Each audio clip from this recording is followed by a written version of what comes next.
All right, let's talk about something that so many of us deal with: how to heal from a past that just won't let go. We're going to break down some really powerful, practical tools that can help you change your relationship with those painful memories. Let's dive right in. So let's just start with the biggest question of all, right?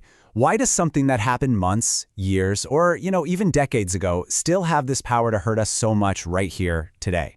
And here's the thing, it really comes down to this. Pain, that's just part of being human. It happens. But suffering, well, that's different. Suffering often comes from us constantly fighting against what happened. It's that endless internal battle against a reality you just can't change that keeps that wound from ever closing. This quote, it really nails the core idea of what's called dialectical behavior therapy. See, healing doesn't start when the past magically vanishes. It starts the moment we stop demanding that it be different. It's all about letting go of that fight. So the real question is, how do we actually do that? Okay, so our first tool is one of the most powerful and honestly, one of the most accessible: writing. And this isn't just about, documenting what happened. It's about you actively taking the pen and shaping your own healing by giving a voice to those overwhelming emotions. Now here's the part that is just so fascinating. This isn't just a nice idea. It's backed by actual neuroscience. The simple act of translating your feelings and thoughts into words on a page literally changes the physical structure and function of your brain. So this isn't just self-help, it's self-transformation on a biological level. Let's break down how it works. When you write about something painful, you're actually calming down your amygdala. That's your brain's little alarm system. At the exact same time, you're firing up your prefrontal cortex, which is the logical problem-solving part of your brain. It helps you turn this chaotic, all-consuming feeling into something you can actually look at, like a book on a shelf, instead of a storm you're trapped inside. But look, let's be real. Staring at a blank page can be totally overwhelming. I get it. And that's where journaling prompts are so helpful. They're like these gentle, compassionate guides that give you a safe place to start untangling everything without you having to figure it all out on your own. So here's a great example. This prompt isn't about blaming anyone. It's about finally honoring what you needed and didn't get. When you can identify what you needed back then, you start to validate your own feelings and finally understand why some of these wounds still feel so raw today. And here's another one that is just so powerful. This is like it's an act of reparenting yourself. You're giving your younger self the words you so desperately needed to hear. And you know what? You don't even have to totally believe it at first. Just the act of writing it down starts to chip away at those old, painful stories we tell ourselves.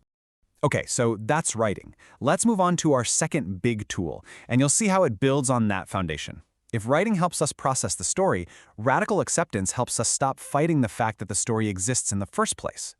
This is another huge concept from dialectical behavior therapy, and it's pretty much what it sounds like. It's the complete, total, all-in acceptance of reality for what it is.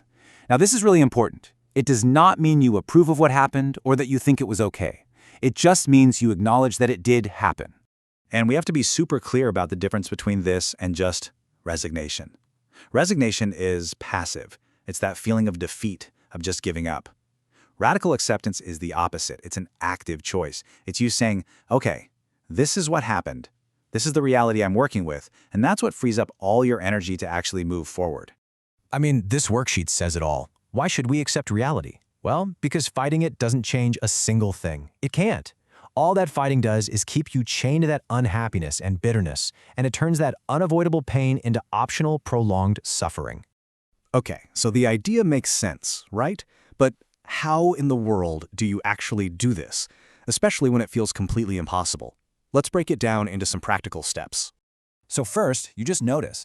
Notice when you're fighting reality, when those "it shouldn't be this way" thoughts pop up. Second, you just gently remind yourself this is what happened. Now, step 3 is huge. You have to practice with your whole self, not just your mind, but your body too. And when you do that, you create space to allow those real feelings like sadness or grief to finally come up without judging them. So what does that even mean, to practice with your body? Well, one of the most immediate and powerful tools is something you literally have with you at all times: your breath.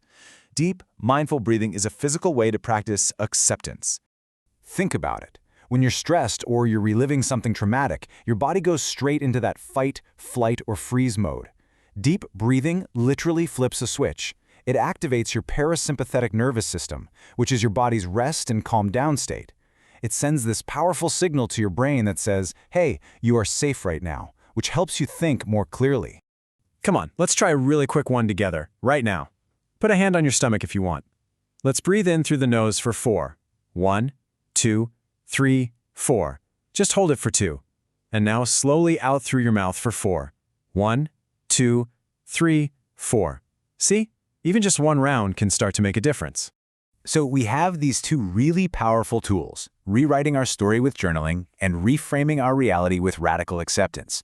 The path forward is all about putting them into practice and always remembering that this is a journey. It's a process, not some destination you have to race to. And this, right here, might be the most important takeaway of all. The goal is not to forget what happened or somehow erase your past. It's about weaving these experiences into who you are, so they don't control you anymore. It's all about changing your relationship to what happened. I love this quote because it captures it perfectly. Every single time you write, every time you choose acceptance over fighting, you are actively adapting. You are building your own resilience. It's not something you either have or you don't. It's a verb. It's something you do. So let's end with this question.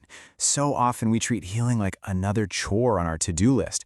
But what if we started to see it as an act of compassion, as an offering to ourselves? So with that in mind, what is one small thing, maybe a quiet moment, a single sentence in a journal, or even just one deep breath, what is one thing you could offer yourself today?